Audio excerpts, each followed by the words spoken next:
রবিবার সকাল ৬টা থেকে সন্ধ্যা ৬টা পর্যন্ত টঙ্গীপাড়ায় যে হত্যাযজ্ঞ ঘটিয়েছে খুনি ইউনূস এবং তার সেনাবাহিনী, পুলিশ বাহিনী, বিজেপি এবং তার সন্ত্রাসী জঙ্গি বাহিনী, এনসিপির জঙ্গিরা মিলে যে হত্যায় টঙ্গীপাড়া রক্তাক্ত করেছে, তার প্রতিবাদে সকাল ৬টা থেকে সন্ধ্যা পর্যন্ত রবিবারে হরতাল পালিত হবে।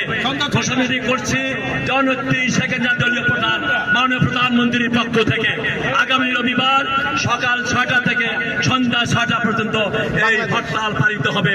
আমি ১৭ কোটি মানুষের কাছে বিনীত আহ্বান করবো, যার যার অবস্থান থেকে সারা বাংলায় প্রত্যেক গ্রামে বাংলা ধ্বনি তুলুন।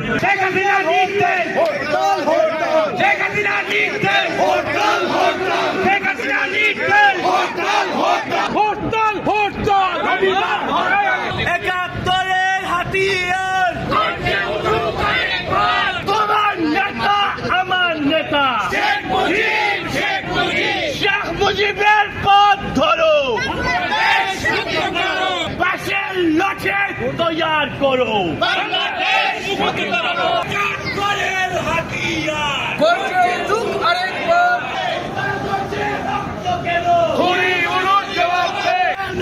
গালে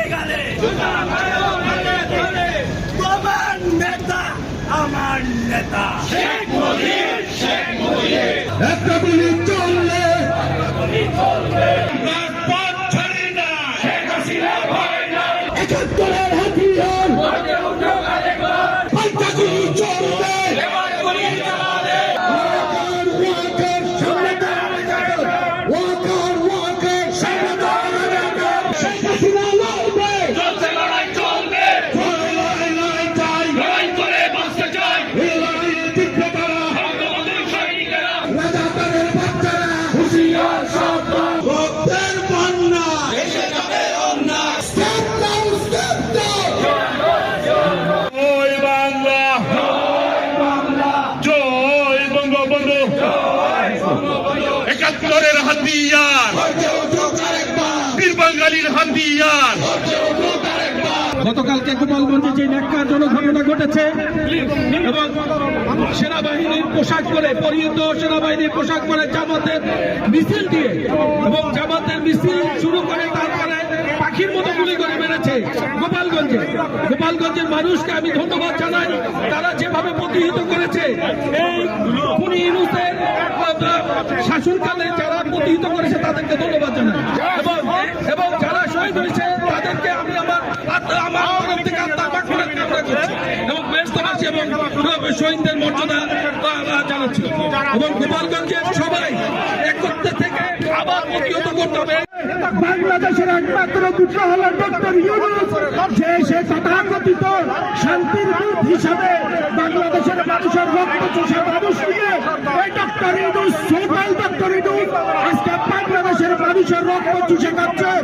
আজকে যে 16 জুলাই গোপালগঞ্জে যে ন্যাক্কারজনক ঘটনা ঘটিয়েছে ডক্টর ইউনূস, আমরা বলতে চাই, আমি গতকাল বলেছি, এই গোপালগঞ্জে হবে বাংলাদেশের প্রত্যেকটা জেলা এই ডক্টর ইউনূস এবং তথাকথিত খুনিদের আর কোনো জায়গা হবে না বাংলাদেশে।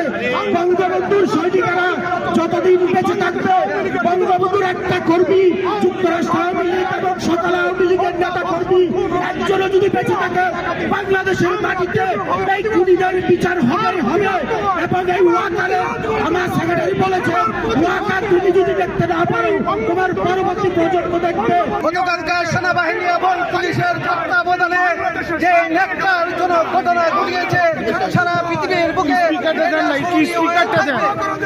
আমি এই খুনি ইউনূস এবং শুদ্ধ ইউনূসকে বলতে চাই, আমরা আবার শান্তিপ্রিয় ভাই বোনদেরকে তুমি গতকালকা হত্যা করেছো, তোমার এই জবাব একদিন বাংলার মাটিতে দিতে হবে। আওয়ামী লীগের নেতা কর্মী বেঁচে থাকতে তোমাদেরকে ক্ষমা করা হবে না।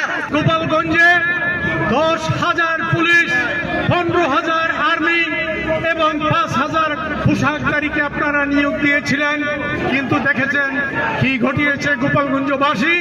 তাই আপনারা প্রস্তুত থাকুন। বাকি 63টি জেলায় আগামীতে কি হবে আপনারা তৈরি থাকুন। বাংলাদেশের গণহত্যা চালিয়েছে। আজকে আমরা যুক্তরাষ্ট্রের মাটি থেকে নিউ ইয়র্ক মহানগর আওয়ামী লীগের পক্ষ থেকে এক তীব্র নিন্দা জানাই।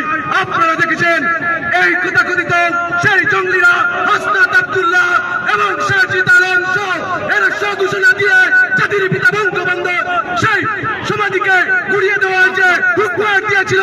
আপনারা দেখেছেন পৃথিবীর ইতিহাসে এই ধরনের কোন নোংরামি হয় না। তারা সেনাবাহিনী গাড়ির মধ্যে দিয়ে তারা নিরাপত্তার মধ্য দিয়ে আসছে। আমি এই সেনাবাহিনীদেরকে একটি কথা বলতে চাই, যে সেনাবাহিনী রাষ্ট্রের সার্বভৌমত্বকে রক্ষা করার কথা। আজকে আমাদের শ্রমিক রিক্সা চালক আমাদের ট্যাক্সের টাকা দিয়ে যে গুলাবারুদ কিনা হয়, সেই গুলাবারুদ আমাদের চার মাটির উপর কেন গুলি চালানো হয়েছে। এর জবাব ইউনুস দিতে হবে, ওয়াকার তোমাকে দিতে হবে। আমরা যতদিন বেঁচে থাকবো তোমাদের বিরুদ্ধে লড়ে যাবো।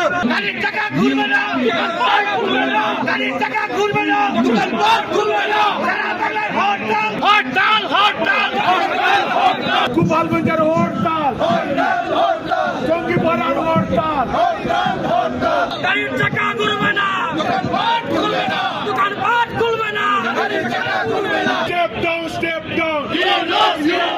গোপালগঞ্জের হত্যা কেন? শেখ হাসিনার অ্যাকশন, যুক্তরাষ্ট্রের অ্যাকশন, যুবলীগের অ্যাকশন। জয় বঙ্গবন্ধু, তুমি কে আমি কে, একাত্তরের হাতিয়ার, গর্জাও ঢোকার একবার, বীর বাঙালির হাতিয়ার, অ্যাকশন টু অ্যাকশন, ইউনুসের বিরুদ্ধে আমার ভাই বলল কেন, ওয়াকার জবাব দেন, সেনাবাহিনী জবাব দেন, প্রশাসন জবাব দেন।